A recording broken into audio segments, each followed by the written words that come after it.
audience. Today, I have an amazing guest for you guys, Mr. Ruben Alvarez. How are you doing today? Oh, I'm fantastic, and I appreciate you having me on here. Awesome. Thank you for joining us today.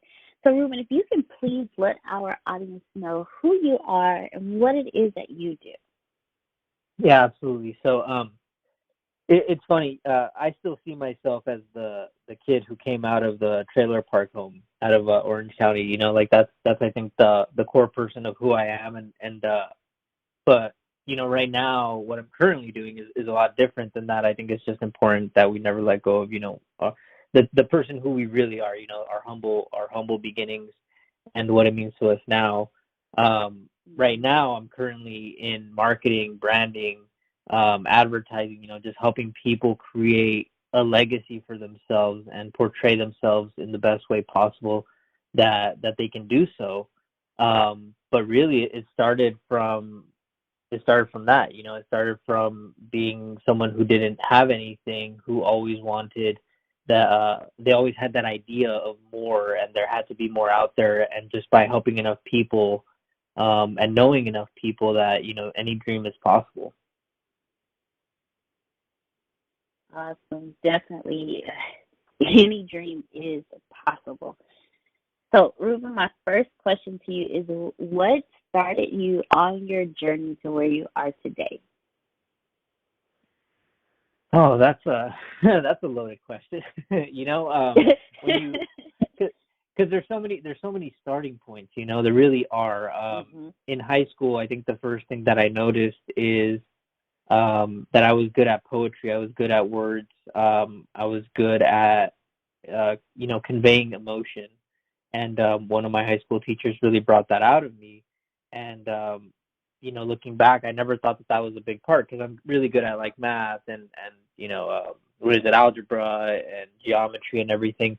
But when I look back, I'm like, yeah, that stuff has helped me to become like a numbers guy and be able to understand. But I think it's really through the emotional connection with people that we're really able to do a lot more than with just explaining to people figures and facts and numbers and statistics. So I think that was probably one of the biggest starting points that I had. And then when the first thing that I did after high school was I went into culinary school because I really like to express that creativity in other ways. But I don't know if anybody who's listening or people are the same way. But typically, the first job or the first career that you get into is not really the one that you want. You go into it for a different reason, Right. So I quickly discovered that I do not like. I don't like working in the kitchen, and I did not want to be a chef. What I really liked was I liked food, and that was it. So I liked eating and good food. You know what I'm saying? I do. I really do. Yeah.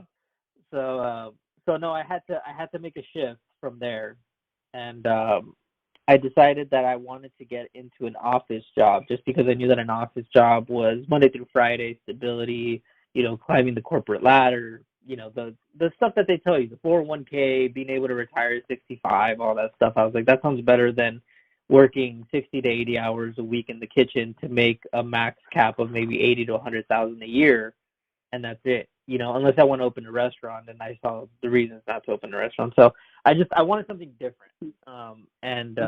When eventually I got to an office job, I started in customer support, which I didn't know what to do. I mean, especially it was a manufacturing job, and it was electronical components and things that I had never heard of. No idea what I was doing. But because I was able to communicate, right? Because I was able to express emotion and properly communicate with other people, I moved up to sales within 3 months. Not knowing anything about the product or the industry. Wow. Or anything, I moved up to sales, and it made me realize at that moment that sales and money is all tied to how well you're able to communicate with other people the things that you want. And if they're not speaking the same language as you, change the language to be able to speak their language. So yeah, from there, everything else has just been the last almost 8-9 years that since I started that position, and I started my own business in marketing advertisement and brand. And the reason that I went into that was because I realized that the same thing. I mean, you're speaking to a mass audience at that point, right? Whereas before, you're trying to sell one person something, like whether it's business to business, you're selling one business to one business, or if you're selling, business to consumer, you're selling one product to one person at a time. But when you go into marketing, you're doing the same thing just on a higher frequency, and you have to portray the right communication to a lot more people, and to be able to have them understand. Like if you're saying like I'm a rock star, right? Like how do you properly communicate that so that way people understand that you're saying I'm a rock star and believe it? Right. So there's one thing that you've said consistently so far, and it's changing the words when you're talking to people, like changing how you talk to them. How important is it to know who you're talking to be able to change up the words? Yeah, well, I mean that's the interesting part about this, right? Like we have different languages like English, Spanish, German, like there's so many different languages, right? But it goes even farther than that each individual person has their own language. And the reason is because everybody goes through their own thing, right? Like I grew up without a father in my life, right? So I have that language embedded into me, but I'm also the kid who picked up chess like within 10 minutes of picking up a chessboard, right? Like so every single one of those things is embedded into me, right?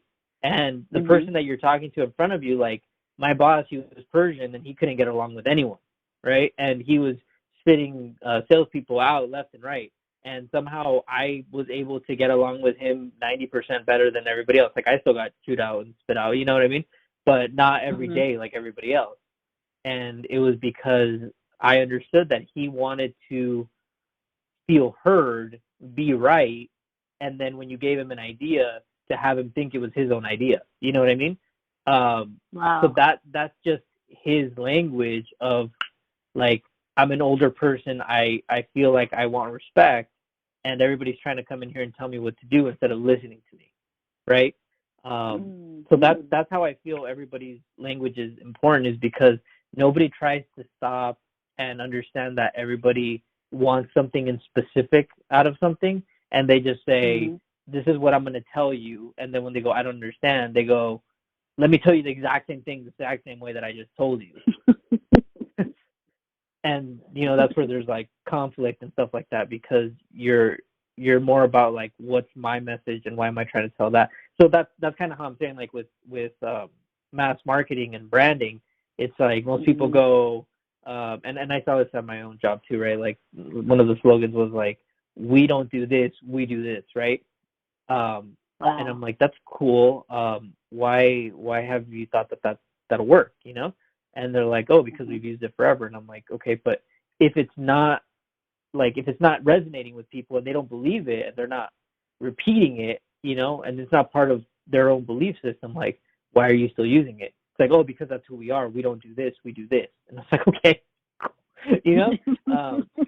it sounds really, it sounds silly. It sounds really funny. It really does. But that's the way most people think when they're trying to put a message or when they're trying to talk to someone.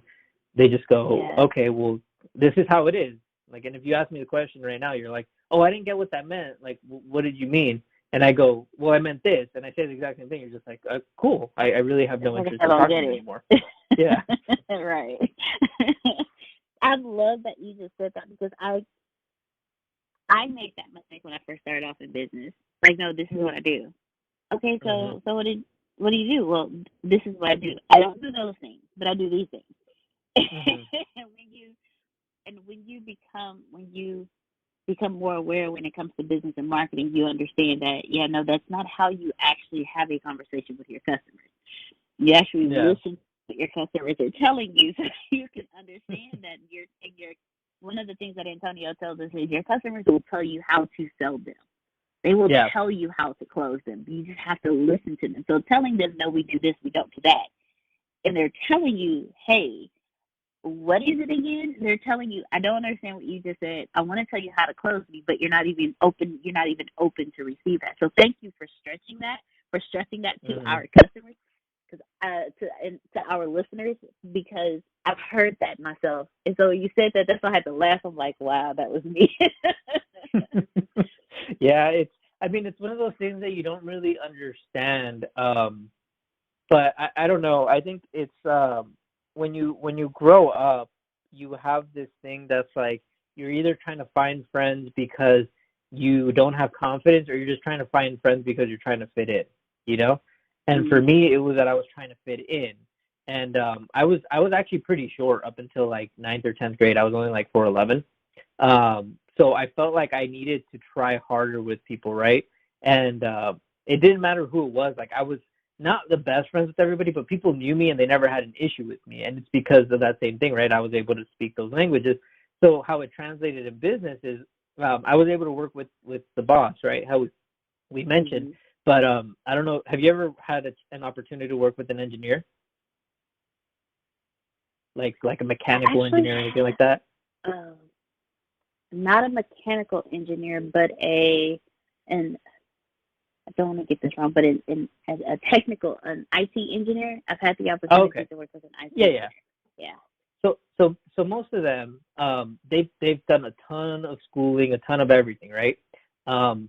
And I understand. Like I'm like, okay, yes, you deserve a lot of respect, but sometimes they don't like being questioned, and that's an issue, right?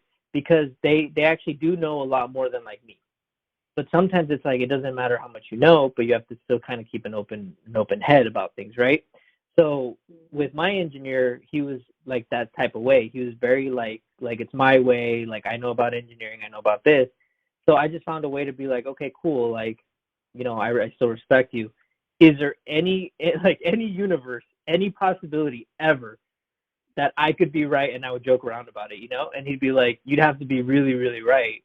But if we go down this route, and then he would just start betting with me, he'd be like, "You're gonna buy lunch for the next week," and I'm like, "Let's do it," So Mhm. it got to the point where it's like every single person just wants to be understood, and it's not about offending Mhm. someone. A lot of the times, it's just about like how do you get to the core person of who they are, so that way a dialogue can start and everybody can go ahead, because it doesn't matter how good a business is, if you have two people who are closed-minded that can never work together, then you really don't have a Mhm. business. You have like two or three different businesses, because there's you and then there's both of them. Wow. Wow. that in itself, that in itself is, I've never thought of it like that. It's not one business. So how does a company with their marketing and their branding convey that message to their audiences when each audience has a different language that they speak? Well, for one, you got to be able to know who the audience is, right? Like, I think the biggest mistake in marketing is we want to reach everyone, right? Mm-hmm. And it's like when you reach everyone, that's a really big message, you know? And nobody can do it if you really think about it. I mean, you look at You've completed your major project. You made it. Now it's time to post it on your website and share it to Instagram and send to your contacts. But if posting your creation everywhere includes reformatting, resizing, re-downloading, and re-uploading, you need Issuu.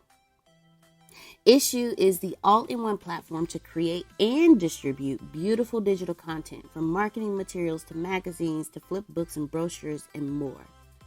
Make it once and distribute it everywhere without reformatting. Your content is already optimized for engagement and ready to share. And you can start using Issuu for free. They also offer premium features that give a more customized experience. So get started with Issuu today for free, or if you sign up for a premium account, you will get 50% off when you go to issuu.com/podcast and use promo code SUCCESS. That's ISSUU.com/podcast and use promo code SUCCESS at checkout for your free account or 50% off your premium account. That's issuu.com/podcast with promo code SUCCESS. politics right now. I'm not going to get really into it, but I'm just going to say you look at politics, there's one side and there's another side, and that's it. They don't cross, you know? So when you go like, I want to reach everybody, it's like, well, you have a big cross right there. You have to pick one side or the other. So it doesn't matter how good your product is. Like, it could be like, I have water and everybody needs water, and they're like, I prefer juice, right? Like, you just can't do it. So it's important to pick your audience, and then once you have your audience, you really have to try to you have to really test the message that you have, that you believe that you are, and see how it resonates with maybe the first 100 people, right? And if it's, let's say there's a core message that you're going to have, like, let's say you're like, okay, I'm a basketball player, right?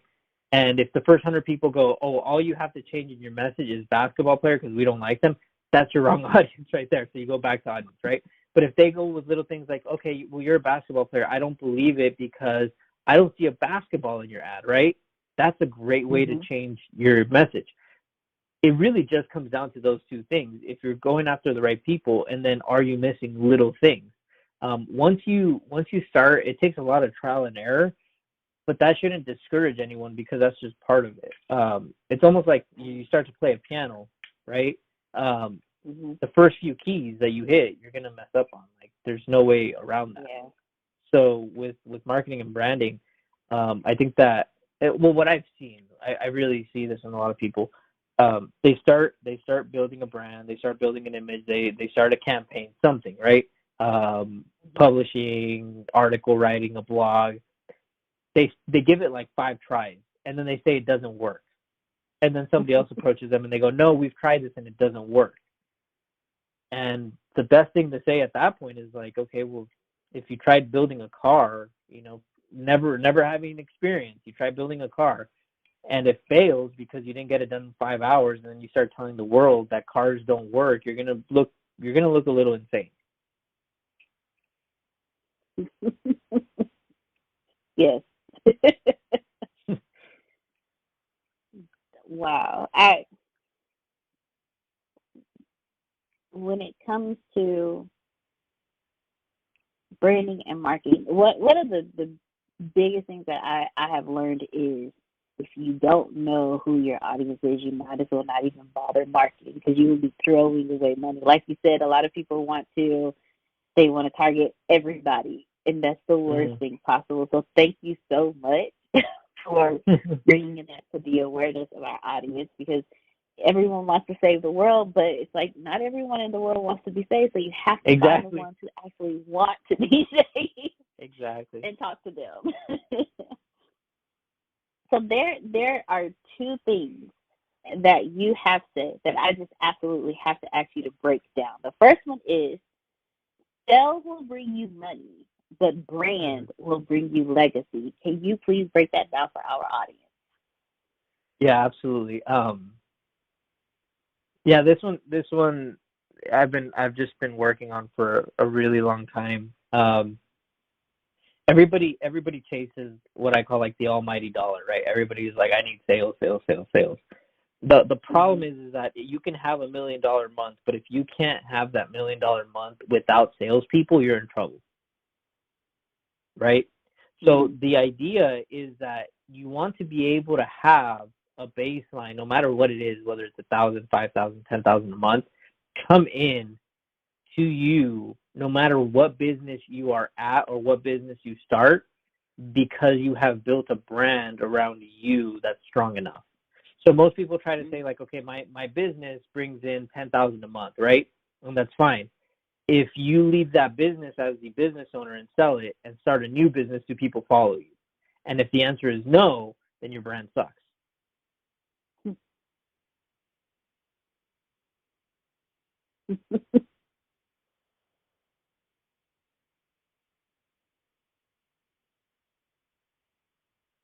Yeah, that's the easiest way that I can explain that one. All right. My apologies. When you paused, I was like, did I lose it? No. I was like, oh no, okay.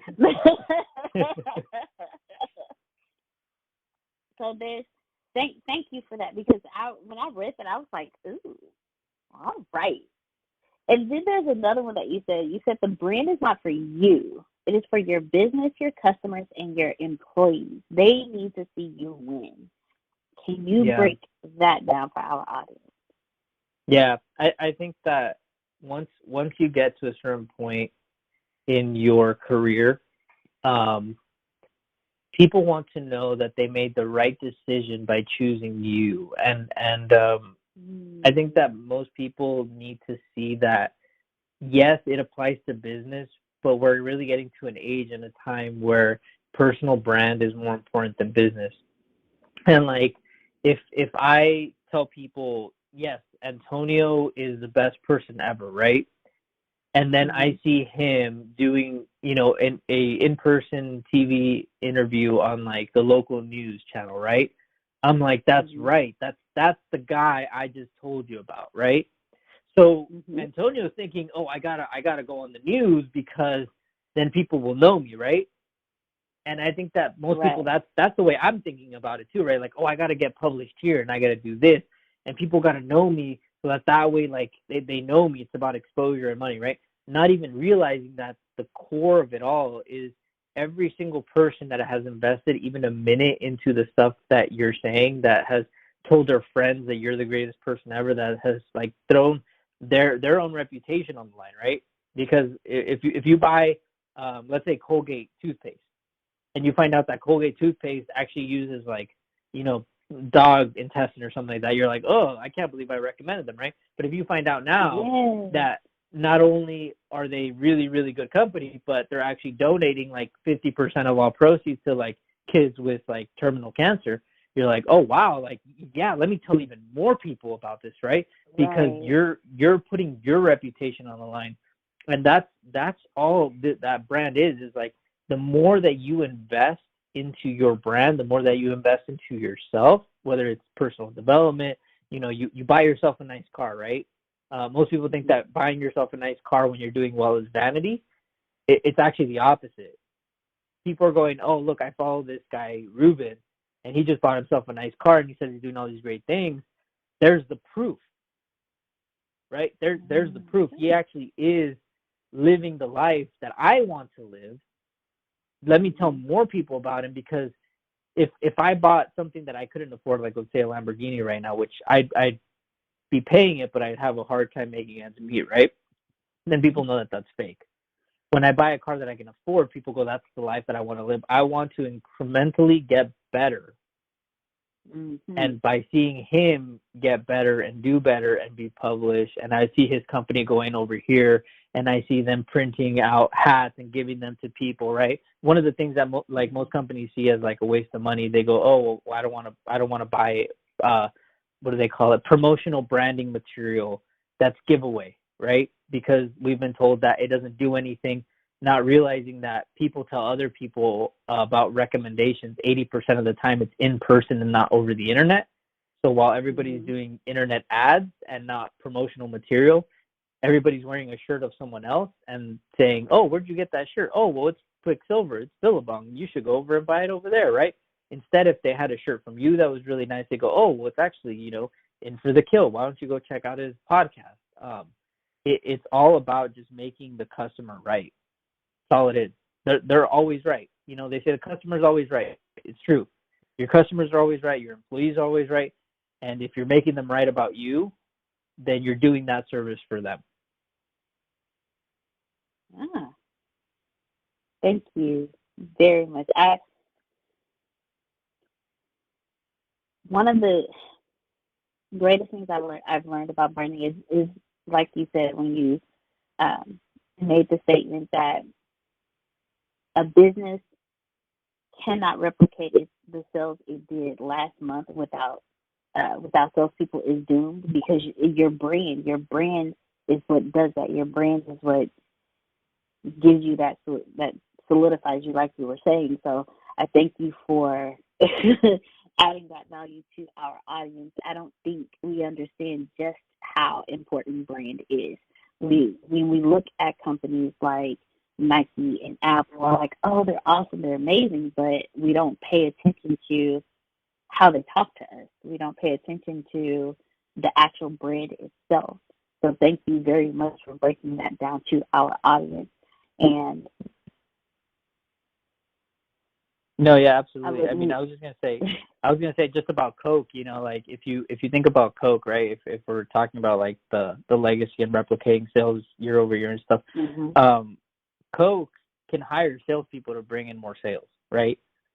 But they pretty Mhm. much have a steady baseline of like if there was no salespeople ever again, people would still buy it Exactly. because there's just that demand based on everything that they've done, Exactly. based on the colors that they've chosen and the placements that they have and the way that it tastes and what people have said about it and the people they've partnered with. Like all of that comes into Mhm. effect. You know, paying I can't remember how much it was. They paid Colin Kaepernick to be a sponsor. Oh no, I'm sorry. I'm thinking about Nike, but Nike did the same thing. You know, they pay sponsors. I think it was like 150,000 or something like that, and they get no immediate return on investment. That's literally the highest form of gambling right there, paying somebody for an endorsement that you don't know is going to do anything for you. But it gets people talking and it makes them write about you. Right. Yeah. That right there is something that I haven't thought about that one. So you brought something to my awareness as well. So thank you very much on that. Absolutely. So my question for you is, what is for our audience, for the dominant population of our audience are entrepreneurs, solopreneurs, parallelpreneurs. What is the biggest mistake that you have seen businesses make when it comes to their marketing, and why they fail when they're doing There's a lot of mistakes, but I would say that if you want to be taken serious, a lot of people don't do the things that get them taken serious. For one of them, like a website, right? Like a website is just one of those things that's expected. A lot of people go, "Oh, I don't need a website because a lot of my referrals come word to mouth," right? But when we're talking about like that? things that are for your customers, and like let's say your customers refer somebody over to you, and they go, "Oh, like the one person that's gonna, you know, 9 out of 10 people are gonna go, absolutely, I'll go with you," right? The Mm-hmm. one person that is going to say, let me see their website, and when you don't have one, right, as a business owner, and then they go, you know what, never mind, and you embarrass the person that's sending you leads, right? That's where it's hurtful to Mm-hmm. you. So when you refuse to do the things that make you look professional, and this is going to be like for businesses that require that, right? But when you require to Mm-hmm. do the things that your customers expect of you, is a better way of putting it, that's where you're going to have the issue.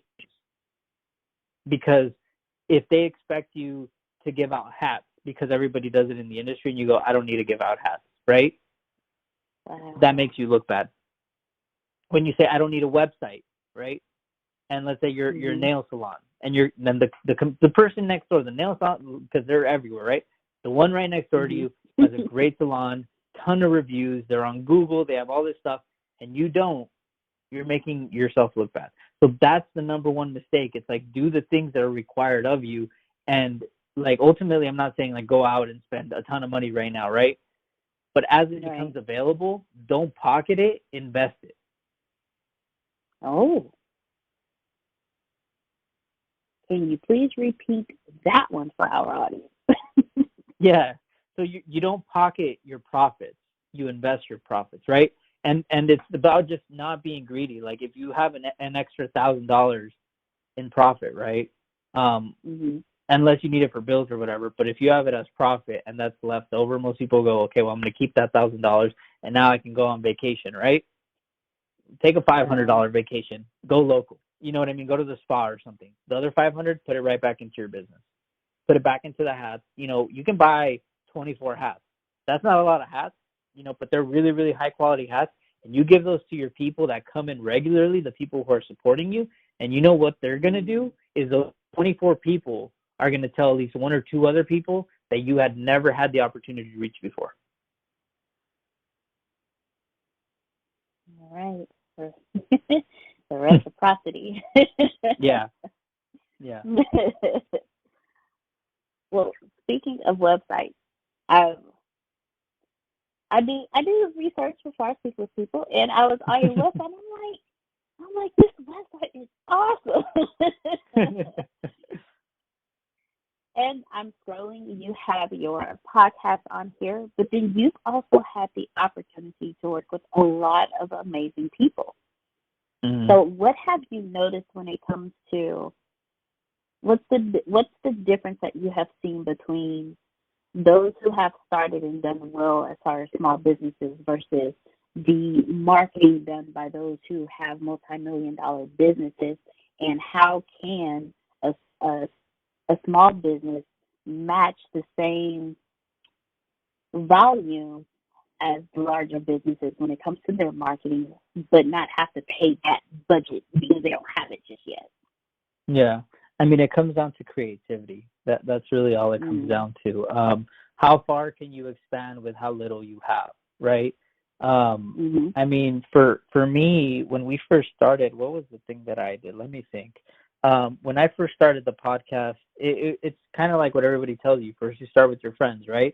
So I started with my friends. From there, I went to like people that I knew that had an audience. So they might not be the biggest people, right? Which everybody wants to go ahead and go after the biggest people, Grant Cardone, and let me go after a big movie star, right? But the thing is that if I get somebody big to come on my podcast or something like that, or if I get somebody big to do a commercial with me or something, and I have 2 people who are in my audience, like, what good does that do me? Like that's the big lie I think that so many people hear nowadays, is they think that they have to start a business and like right off the bat, I need 500 or 2,000 people, and I need to make sure that I'm sending this out to like all these people. And it's like, well, if you talk to 10 people straight to their face and told them, come in and I'll like let's do your feet or something like that, if you're like a nail salon or something, or let's go ahead and I'll do your marketing, and let's see where it goes. You talk to 10 people, they're all going to give you a shot. Like, there's no reason for somebody not to give you a shot if you're very sincere about it. And that's actually how I got a lot of the people to come into the podcast, is I just said, I admire you. Here's my podcast. Here's what it's about. I think you fit this perfectly. Do you have any interest in doing this with me? And I kid you not, the people, there were certain people that wouldn't answer, because obviously, like Instagram, if you have 1 million people following, you're not going to see it or even answer it, But the people who did see it, it was like 100% success rate of everybody who said yes. Wow. Because I hope you took notes on that. I mean, there's just no reason not to, right? Like, if you just kind of have this community vibe of like, you belong in this, do you agree with me, do you not? Like, why would they say no? They don't have problem doing an episode or partnering with you on those things. But when it comes to like starting a business and not having like all those marketing dollars and things like that, you just have to get creative with it. Don't be what's the opposite of humble? Don't be arrogant, right? With like, oh, this is my podcast and I have 10,000 listeners, and it's like you're 5 months in and nobody believes that,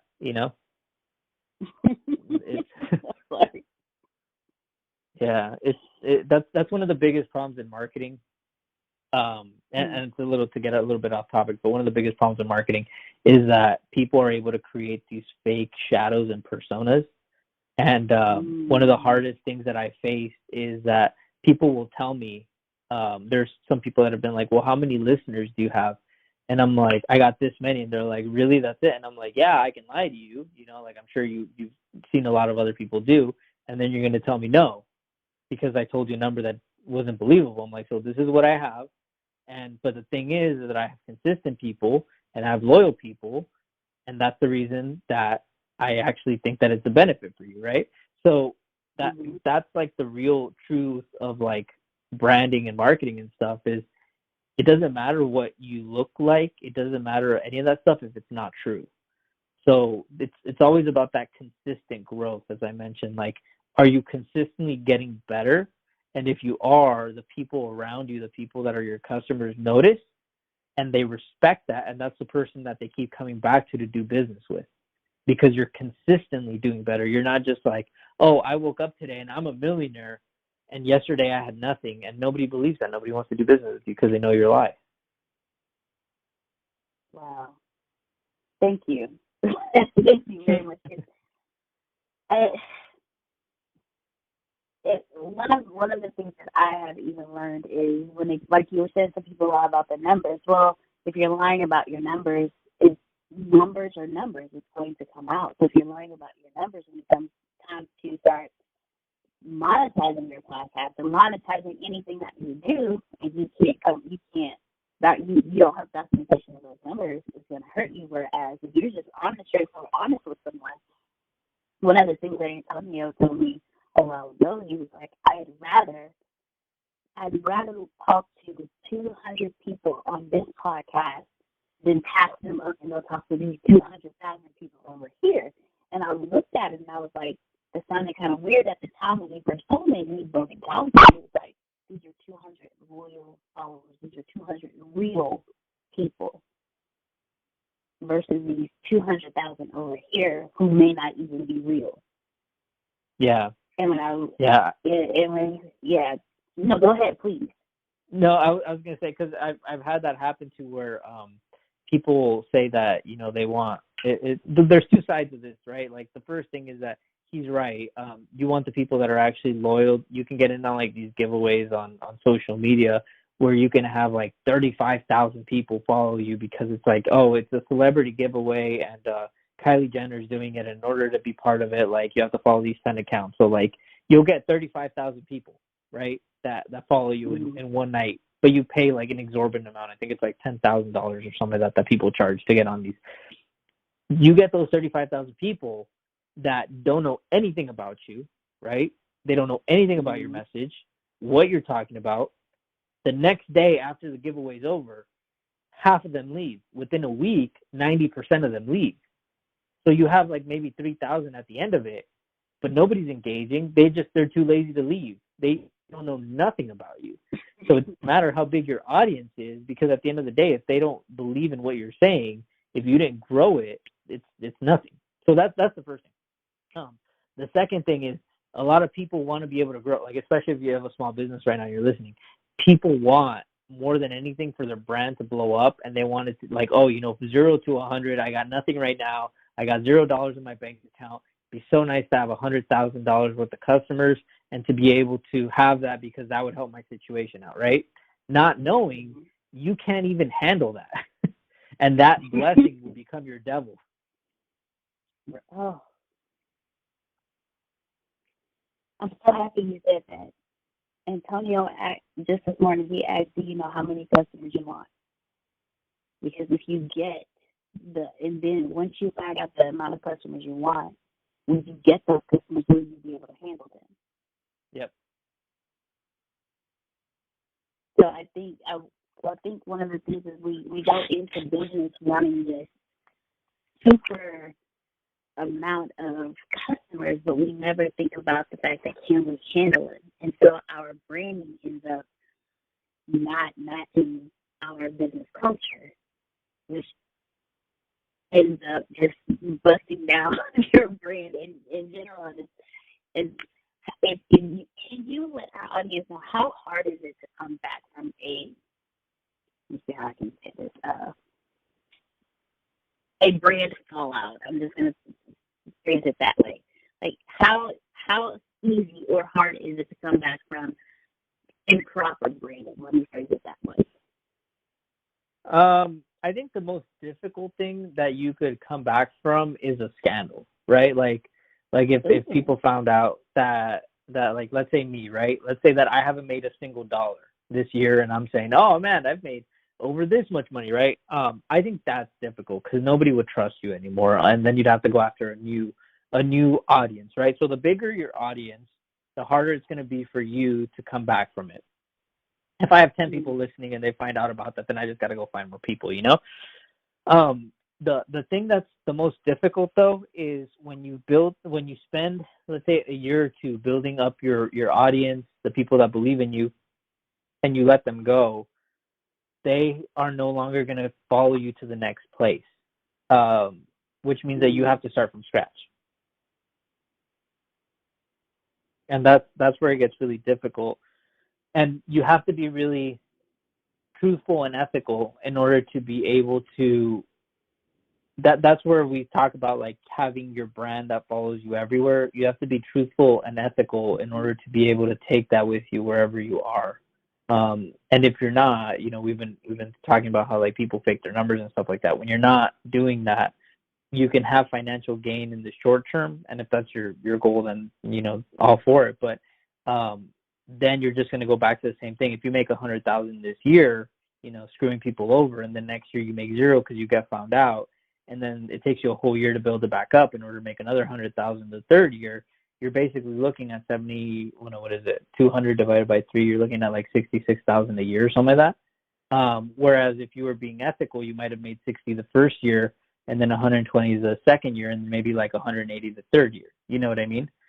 So there's no point in doing it the wrong way, where if you compound it year over year, you're going to be a millionaire in no time being, because at the end of every brand, at the end of every business, you're looking at the person, right? Like, do you want to follow the person? Do you like the person? And is the person consistently growing and doing big things? And you look at the big brands out there, like CocaCola. They started kind of like as sugar water, and now it's pretty much the number one soda that you think of, like, right? What's this soda? And you're like, oh, well, Coke. And that's just because they consistently over time just decided to keep putting back everything into their brand and to people knowing them. And their campaigns, the last one where they put their name on the freaking bottle, absolutely genius. We're talking about like do stuff for your customers. That is the one thing you can. I mean, you associated somebody with your company, which is what everybody wants. Right. When they really love a company, they want to be associated with it.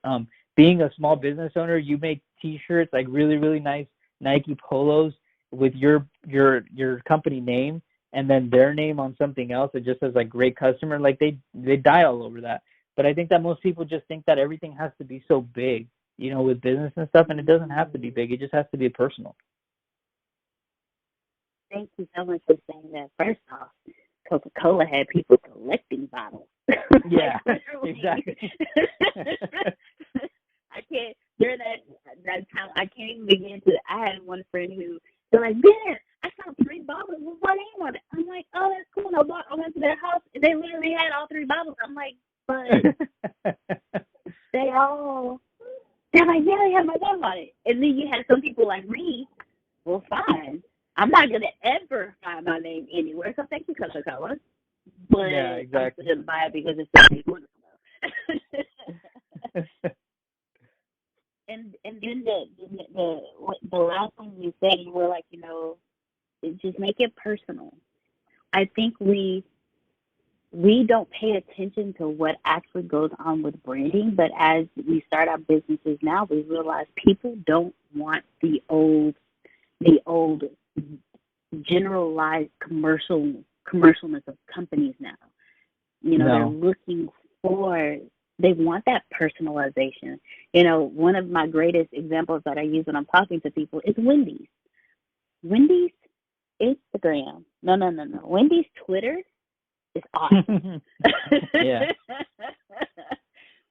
And the crazy thing it does is it really humanizes Wendy's as a brand, and because they make comments about things that we as consumers would make about the everyday comments. So, and I love the ice cream wars between Wendy's and McDonald's. It's wonderful. Yeah. But that personalization, your customers want, they don't need it big, they just need it personalized. Thank you for adding that value to our audience, because I think we miss out on that. We get so bogged up in, like you were saying earlier, and then even on your website, you were saying, your brand is not for you.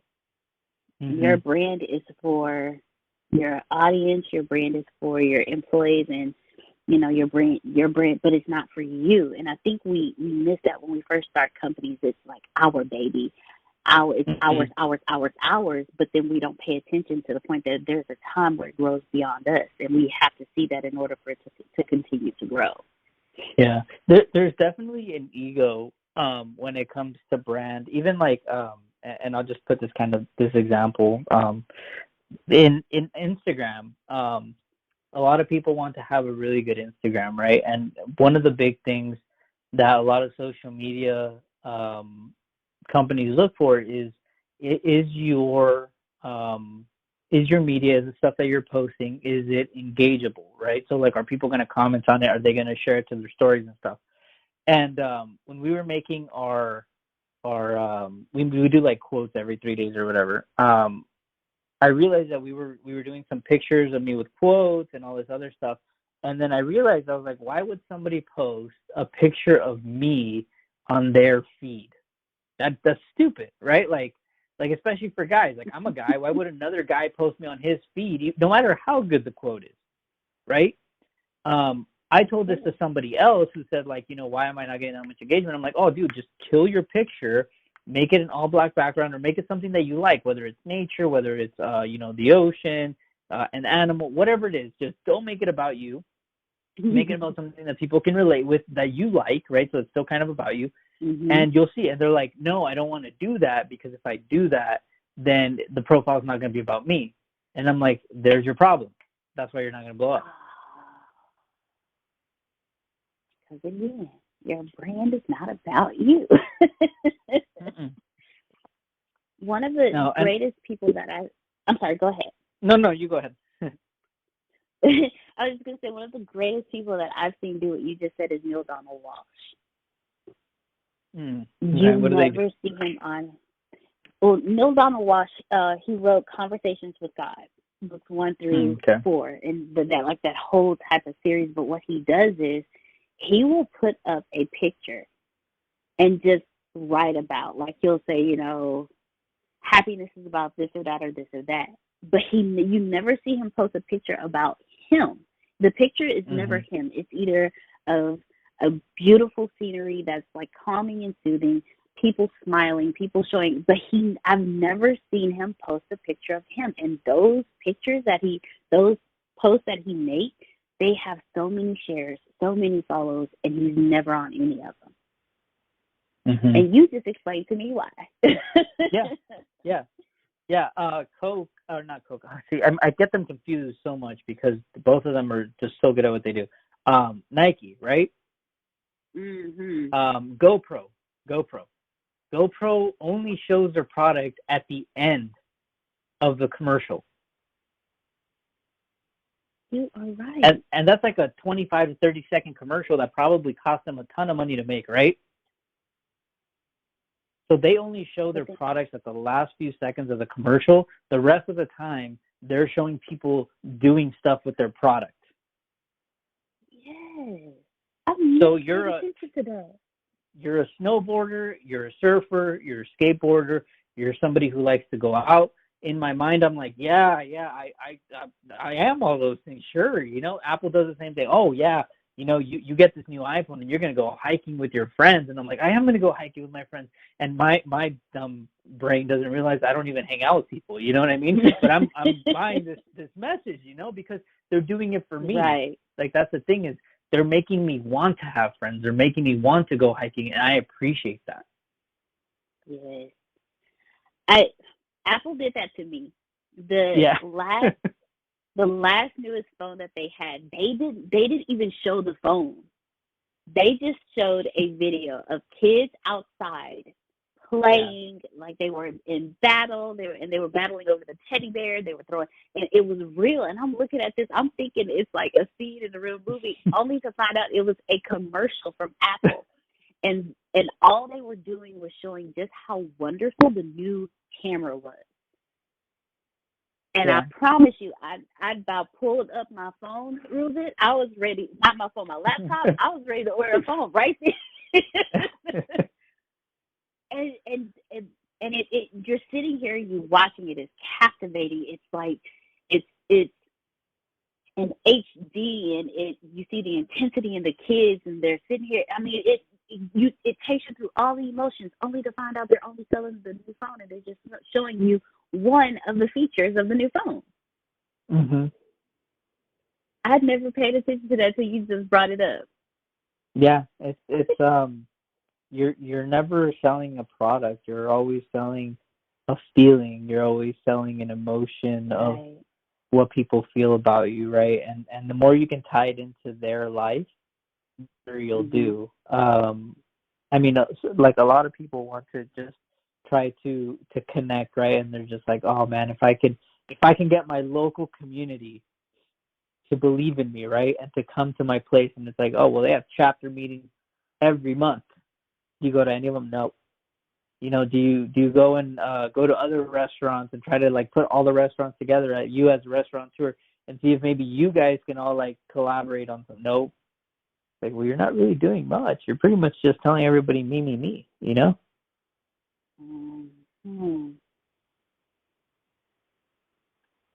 It's through creativity. You know, it's kind of like what we said. Like, how can you do the most with the least amount of? And in this case, really, it's resources. Just is cash, right? Like, cash is the resource that you're probably gonna have the least amount of when you start a business. It's gonna be creativity. It's all gonna be creativity. So my last question to follow up with what you just said, to those who are out there saying, "Well, I'm not creative." I'm sorry, I didn't mean to say it like that. No. They're not. Anybody listening to this, they're gonna be like, "I'm not saying it like that anymore."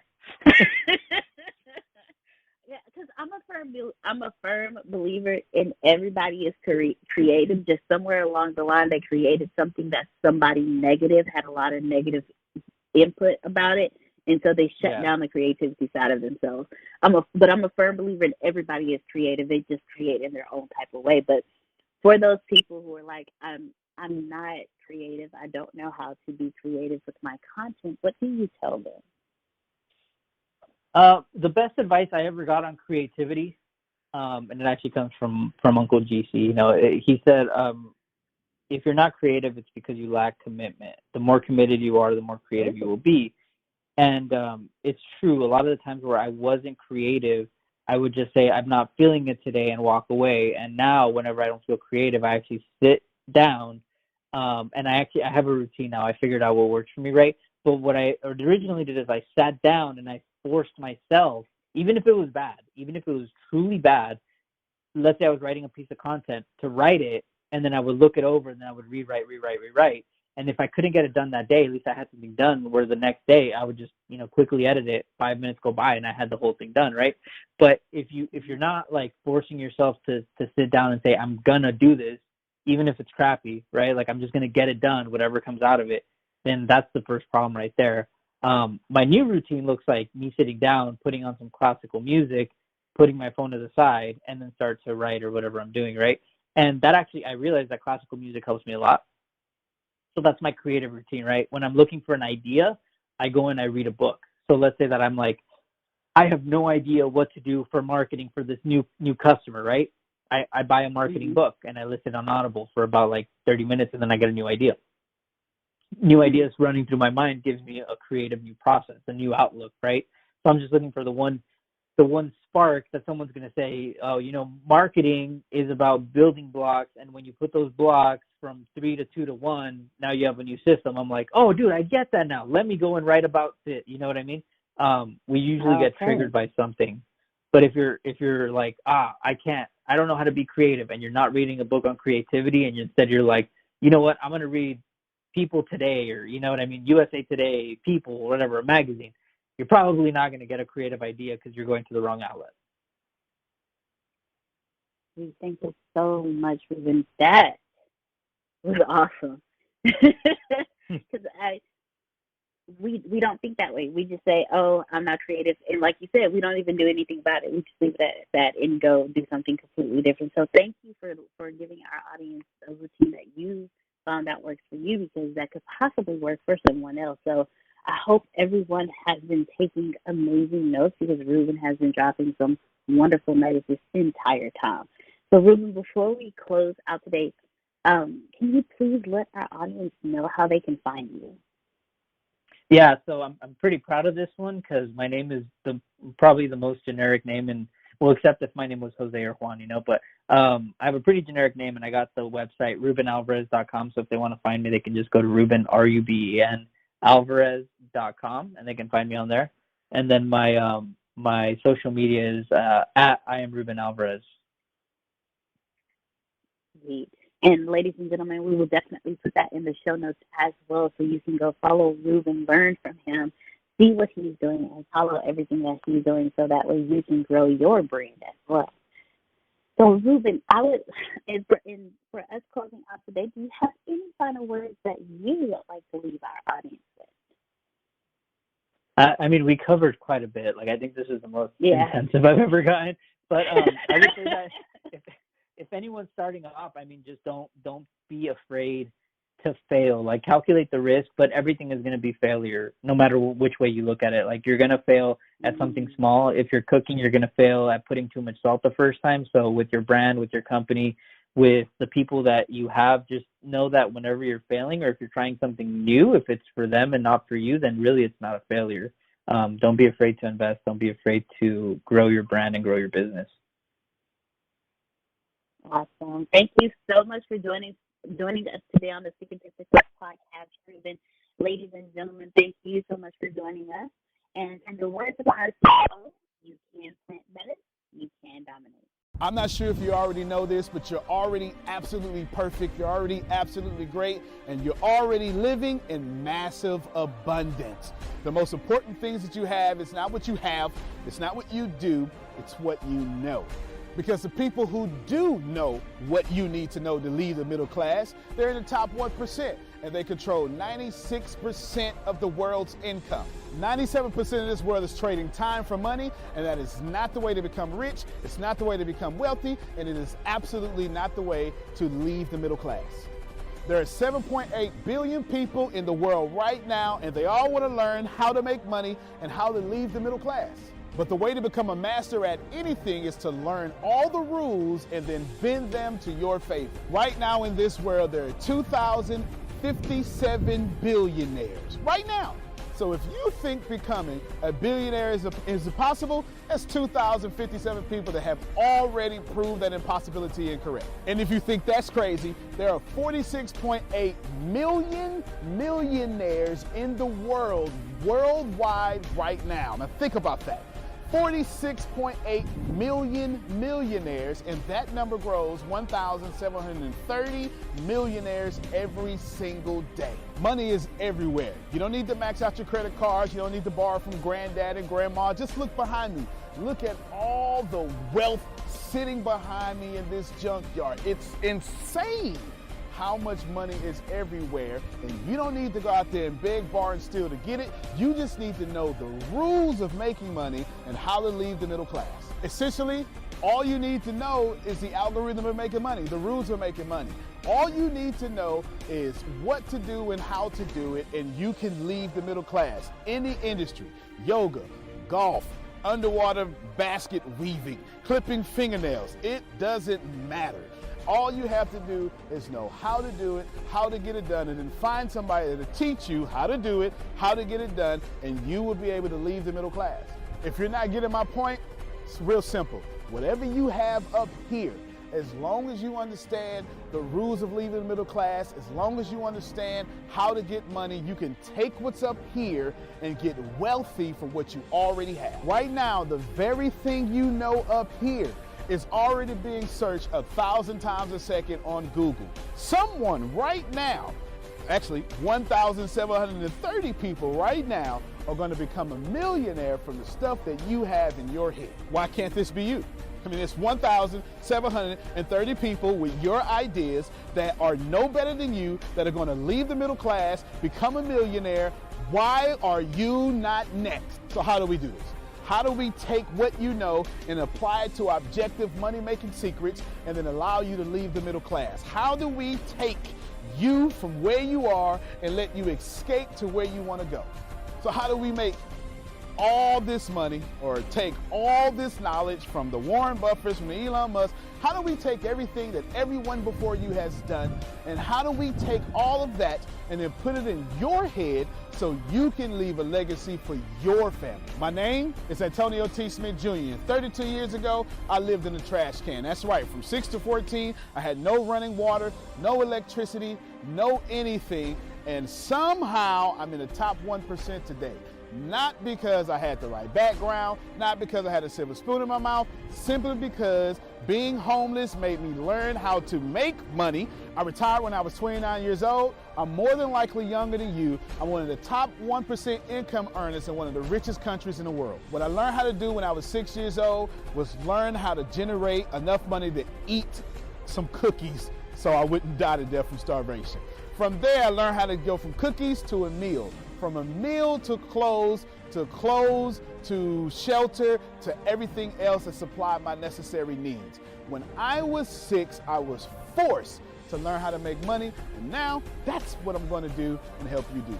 I've seen amazing results. I have my own economy, I've homeschooled my own children, and I wrote a book that teaches you every single thing that I know about making money, every single thing that other people know about making money, and most importantly, all the stuff that we don't tell you. Because the truth is, and you know it like I know it, the most honest, the most hardworking, unselfish people on planet Earth live in the middle class. Yet, your honesty, your unselfishness, your devout religion-going self is not enough to get to the top 1%, and that's not fair. The second half of my life has been not about how much money I make, but how I will be remembered from all the money that I have made. And I've been trying to teach everybody how to get out the middle class. I'm the crazy guy famous on the internet for trying to create 100,000 millionaires. I've created 8 so far. I got a 9th one on the way, all the way from India. That's pretty cool. And what I want to tell you is something very simple. It's been hard. It's been absolutely hard to help people leave the middle class, not because of the people, because the system would rather keep you being someone else's money instead of you having your own economy and having the money come find and flow to you. It was frustrating because I knew that anybody can make money. And if you knew what I knew, you would change your life. Over the last few years, I've built a large following of over 500,000 people every month that pay me for me to give them advice. Well, that's been exciting for me. And the cool thing is I've created thousands of six-figure earners. I've created millionaires.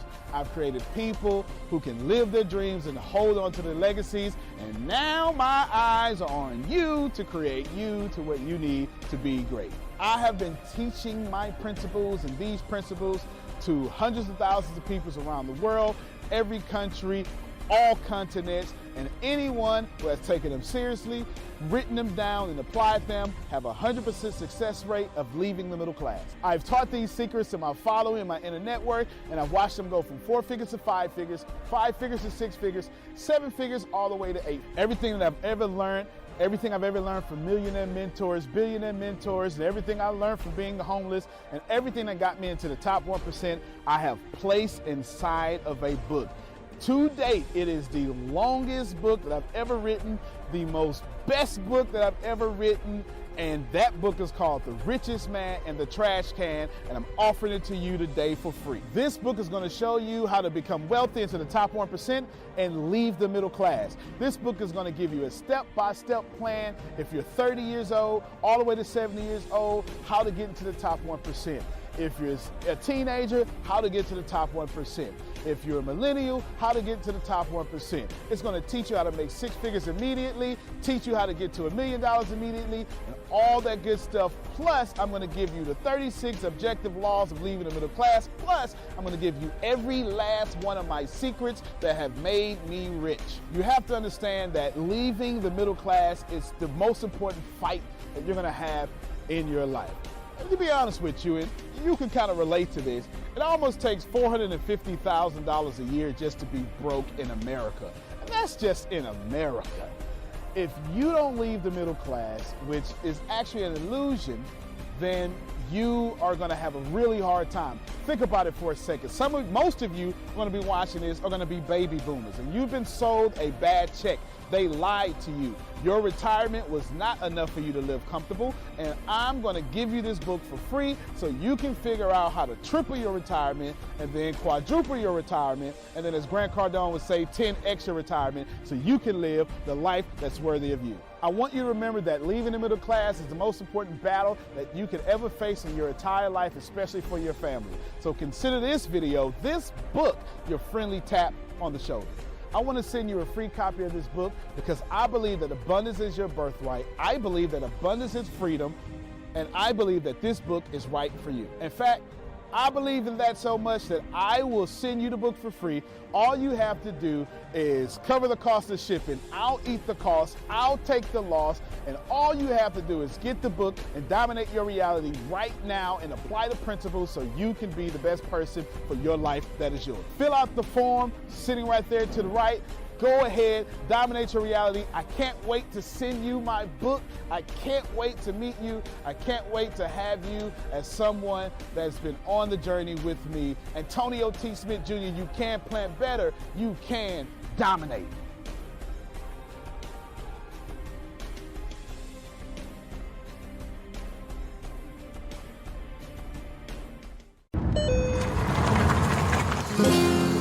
You didn't. Yep. I thought you learned your lesson. I guess not. Dad, the vultures are back. Okay, kids, you know the drill. Windows up. Gone too far looking for a good deal on gas? Try Price Match, only from BP Me Rewards at participating BP and Amoco stations. Learn more at bp.com/best price. If your loved one is at risk of a fall, the Symphony Medical Alert System from CVS Health can help support their safety in their home with 24/7 emergency monitoring, even when you can't be there. Terms and conditions apply. Learn more about Symphony at cvs.com/symphony or find it at your nearest CVS Health Hub.